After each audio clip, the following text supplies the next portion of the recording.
يا أيها الذين آمنوا اتقوا الله وكونوا مع الصادقين রব্বুল আলামিন এই আয়াতের মধ্যে ঈমানদারকে ডাক দিলেন, ডাক দিয়ে অর্ডার দিলেন ইত্তাকুল্লাহ, আল্লাহকে ভয় করো। হে ঈমানদারেরা, আল্লাহকে ভয় করো, তাকওয়া অর্জন করো।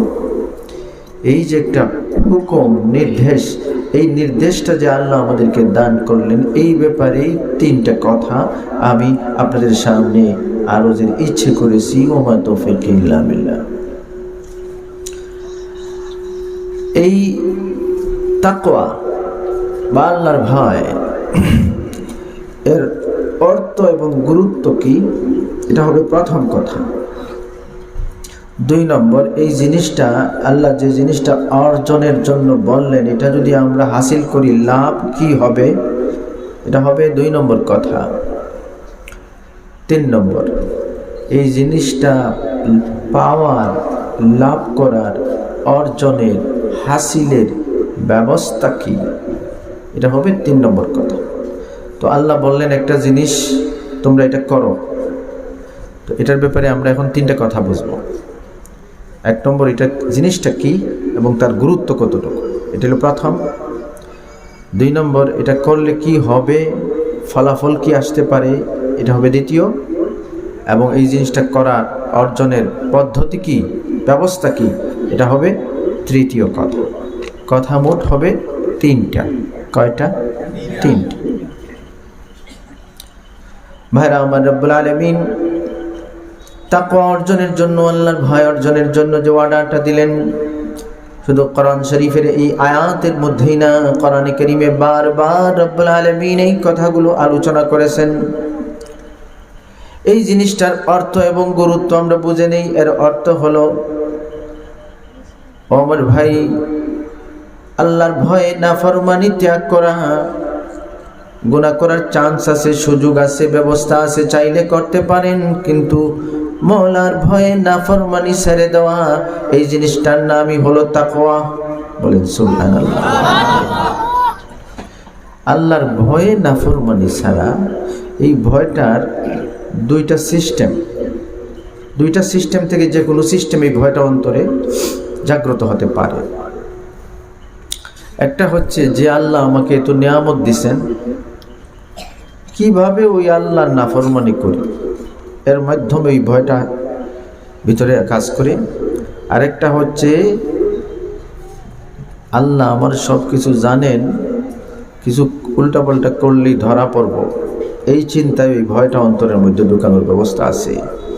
তো এই যে আল্লাহর ভয়, এই ভয় বিষয়টা, তাকওয়ার বিষয়টার গুরুত্ব কতটুকু, এই প্রসঙ্গে একটা কথা বলি। সেটা হচ্ছে,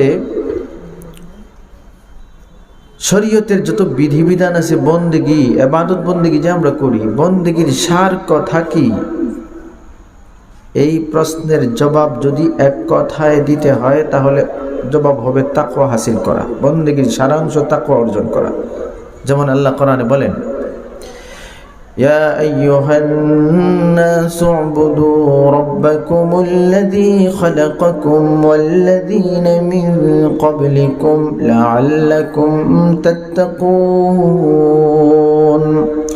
রব্বুল আলামিন এই আয়াতের মধ্যে মানব জাতিকে ডাক দিলেন, হে মানুষেরা, বন্দেগী করো ওই রবের যিনি তোমাদেরকে সৃষ্টি করেছেন, তোমাদের পূর্ববর্তীদেরকেও সৃষ্টি করেছেন। কেন? লাআল্লাকুম তাত্তাকুন, যাতে তোমরা মুত্তাকি হতে পারো, আল্লাহকে ভয় করনেওয়ালা হতে পারো। অর্থাৎ বন্দেগী করো যাতে মুত্তাকি বনো।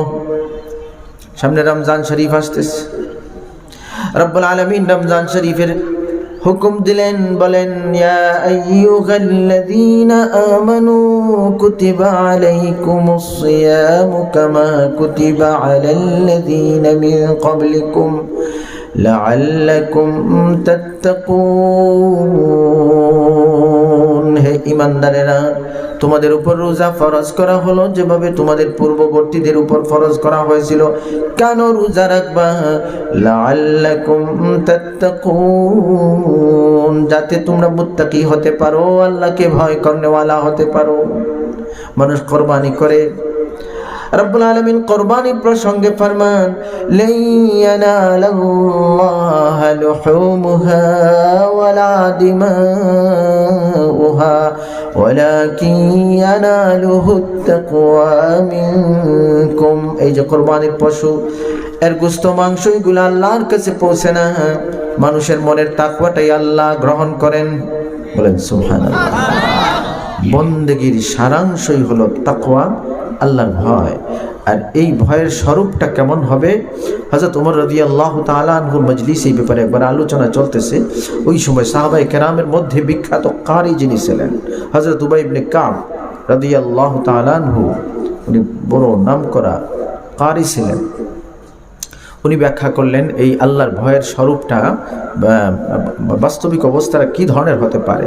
তো উনি বললেন, তাকওয়ার মানে হলো, একটা জায়গায় কাঁটা আছে, কাঁটা রাস্তায় কাঁটা আছে, ওই কাঁটা দিয়ে একজন মানুষ যখন হেঁটে যায়, সে যেভাবে কাঁটা থেকে বাঁচতে সতর্কতার সাথে পদক্ষেপ নেয়, কোনো কাঁটা যাতে শরীরে না বিঁধে, যেইভাবে সতর্ক হয়ে কাঁটাওয়ালা রাস্তার মধ্যে মানুষ চলে, ঠিক ওইভাবেই গুনাহ থেকে বেঁচে বেঁচে জীবন গঠন করা, আল্লাহর নাফরমানি থেকে এইভাবে সতর্কতার সাথে বেঁচে থেকে চলার নাম হলো তাকওয়া।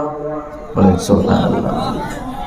তো যাই হোক, আমরা একটা কথা পেয়ে গেলাম যে তাকওয়া এই জিনিসটার অর্থ হচ্ছে আল্লাহর ভয়ে নাফরমানি ছাড়া কোনো রাস্তায় যদি কাঁটা থাকে, কাঁটা যাতে শরীরে না বিঁধে, এই চিন্তায় যেইভাবে সতর্কতার সাথে মানুষ কদম রাখে, পদক্ষেপ নেয় যাতে কাঁটা না বিঁধে, ঠিক এইভাবে জীবন চলার ক্ষেত্রেও আল্লাহর নাফরমানি যাতে না হয়, সতর্কতার সাথে চলতে থাকে, কোনোভাবেই যাতে আল্লাহ নারাজ না হন, নাফরমানি না হয়, এই ধরনের চিন্তাই ভয় নিয়ে আল্লাহর নাফরমানি, আল্লাহর ভয়ে সেরে সেরে জীবন যারা গঠন করতে পারে, এদের ভিতরেই তাকওয়া থাকে। বলেন সুবহানাল্লাহ।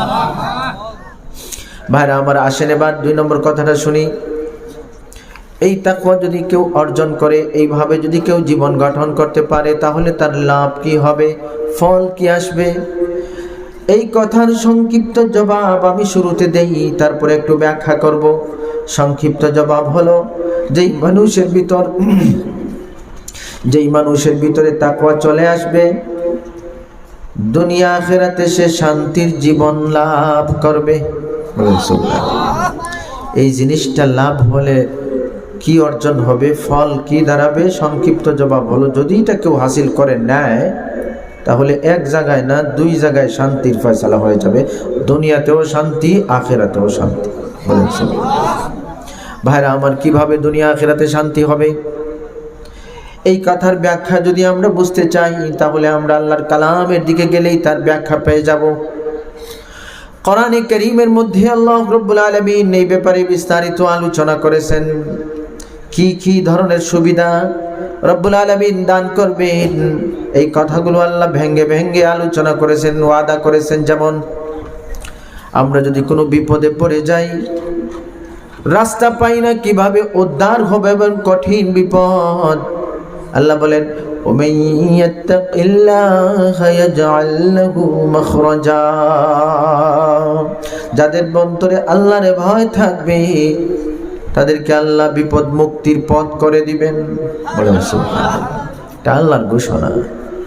রব্বুল আলামিন তার বান্দাকে জানিয়ে দিয়েছেন, তোমার ভিতরে যদি আমার ভয় থাকে আর তুমি বিপদে পড়ো, তাহলে তোমাকে উদ্ধারের রাস্তা আমি করে দিব।